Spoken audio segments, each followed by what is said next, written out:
Hello everyone, আজকে আমি দেখাবো চিকেন চিজ মিনি মোগলাই। ফার্স্টে আমি এখানে চিকেন নিয়ে নিয়েছি, 4 পিস মতন চিকেন নিয়েছি বোনলেস। সেগুলো একদম কিমা করে নিচ্ছি আর ধুয়ে পরিষ্কার করে নিয়েছি। তারপরে দিয়ে দিচ্ছি ফেটিয়ে রাখা টক দই, আদা রসুন পেঁয়াজ বাটা, আর দিয়ে দেবো এখানে হচ্ছে টমেটো বাটা, আর দিয়ে দেবো লঙ্কার গুঁড়ো, এটা হচ্ছে ঝাল লঙ্কার গুঁড়ো, দিয়ে দেবো স্বাদ মতো নুন, দিয়ে দেবো হচ্ছে জিরের গুঁড়ো, দিয়ে দেবো হচ্ছে হলুদ গুঁড়ো, দিয়ে 2 চামচ মতো দিচ্ছি সাদা তেল, ঠিক আছে, দিয়ে দেবো হচ্ছে কুচনো পেঁয়াজ, আর দিয়ে দেবো লাস্টে 1 চামচ ভিনিগার দিয়ে এবার এটা ভালো করে ম্যারিনেট করে নেবো। ম্যারিনেট করে প্রায় 8 ঘন্টা মতন, 1 ঘন্টা মতন আমি ফ্রিজে রেখে দেবো। আর 1 ঘন্টা বাদে ফ্রিজ থেকে বের করে তবে এটা রান্না করবো। কড়াই নিয়ে নিয়েছি, কড়াই দিয়ে দিয়েছি সাদা তেল, পরিমাণ মতো সাদা তেল দিয়েছি, এখানে 3 চামচ মতন সাদা তেল দিয়েছি। তার মধ্যে দিয়েছি হচ্ছে পেঁয়াজ কুচি, ভালো করে পেঁয়াজটাকে ভেজে তারপরে ম্যারিনেট করা চিকেনটা দিয়ে দিচ্ছি। এবার ভালো করে কষতে থাকবো। কোনো জল আমি এখানে ইউজ করিনি, কোনো ঢাকা চাপা দিইনি, তার মধ্যেই আমি চিকেনটাকে ভালো করে সিদ্ধ করে নিয়েছি। তো তোমাদের যেরকম মনে হবে তোমরা সেভাবে যদি মনে করো একটু জল ইউজ করে করে কষাতে পারো। আমি এখানে কোনো জল ইউজ করিনি, আমি একদম লো ফ্লেমে ভালো করে জল ছাড়া কষিয়ে নিয়েছি। আর একটা চিকেনের থেকেই এসছে, ফ্রিজে রেখেছিলাম বলে চিকেনের থেকে একটা জল বেরিয়েছিল। তো দেখো এখানে লাস্টে দিচ্ছি একটুখানি গরম মশলার গুঁড়ো, দিয়ে আবার একটু ভালো করে কষিয়ে নিয়েছি। তাহলে দেখছি এখন চিকেনটা সেদ্ধ হয়ে এসেছে, একদম তেল ছেড়ে দিয়েছে, আর অয়েলটা যখন রিলিজ মানেই কষানো হয়ে গেছে। দেখো নামানোর সময় একটুখানি আমি টমেটো সস দিয়ে নাড়িয়ে চাড়িয়ে নামিয়ে দিলাম। আমাদের চিকেনের পুরটা কিন্তু রেডি। এবার আমরা মাখবো। ময়দা নিয়েছি, ময়দা নুন চিনি তেল দিয়ে ভালো করে ময়াম করে নিচ্ছি। দেখো এরকম মুঠ করে নিচ্ছি, যখন এটা হাতে মুঠো হয়ে যাচ্ছে তার মানে আমার ময়ামটা হয়ে গেছে। এবার জল দিয়ে ভালো করে একটা সফট ডো করে নিলাম। এবার একটু তেল বুলিয়ে আমি ঢাকা দিয়ে চেপে রাখবো 10 মিনিট মতো। তারপর দিকে পেঁয়াজ টিয়াজ সব কুচি করে কেটে নিচ্ছি। আর এখানে রয়েছে আলু। ফার্স্ট আমি আলুটা গ্রেট করে নিয়েছিলাম, তারপর দেখলাম হাত দিয়ে মেখে নিই, হাতে মেখেই সুবিধা। হাতে ভালো করে আলুটা মেখে নিলাম, নুন দিয়ে দিলাম।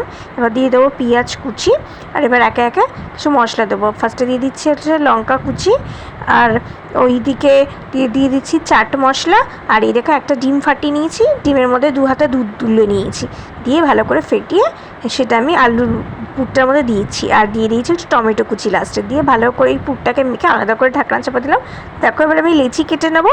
বা লেচিটাকে সুন্দর করে একটা পরোটা, আমরা রুটি যেরকম করে রুটি পরোটা এরকম বড় করে রুটি পরোটার আকারে বেলে নিচ্ছি। এক এক করে সব দেওয়ার ফলা একটু পাতলা করে বেলে নেব, যেভাবে আমরা মোগলাই সাধারণত করি সেরকম পাতলা করে বেলে নিচ্ছি।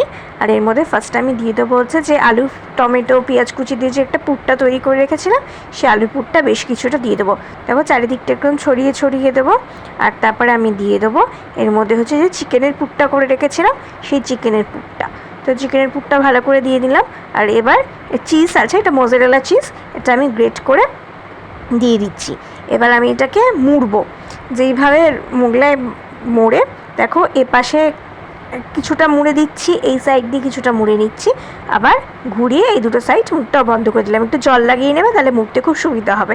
আবার প্রথমটা আমি জল ছাড়াই করেছিলাম, তারপরে এগুলো সব জল দিয়েই করেছি, তো জল লাগিয়ে নিলে সুবিধা হবে। দেখো মুড়ে নিয়েছি, পুরো মোগলাইয়ের মতন হয়ে গেছে বা পকেট রোলের মতন হয়ে গেছে।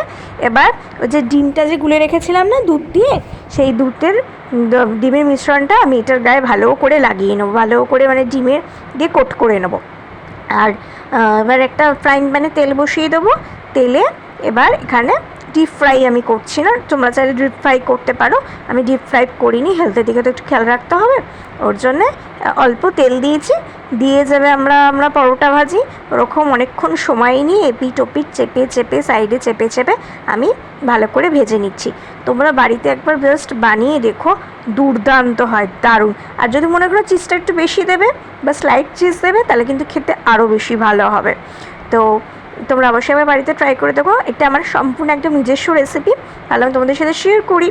তো আজকে এইটুকুই, ভালো লাগলে লাইক করে কমেন্ট করে শেয়ার করে, চ্যানেলটা ফেসবুক আর ইনস্টাগ্রাম থেকে দেখছো তারা আমাকে অবশ্যই ফলো করো। সবাই ভালো থেকে সুস্থ থেকো, দেখা হচ্ছে নেক্সট একটা ব্লগে নেক্সট একটা সুন্দর রেসিপির সাথে। আজকের মতন আসি, আজকের মতন টাটা।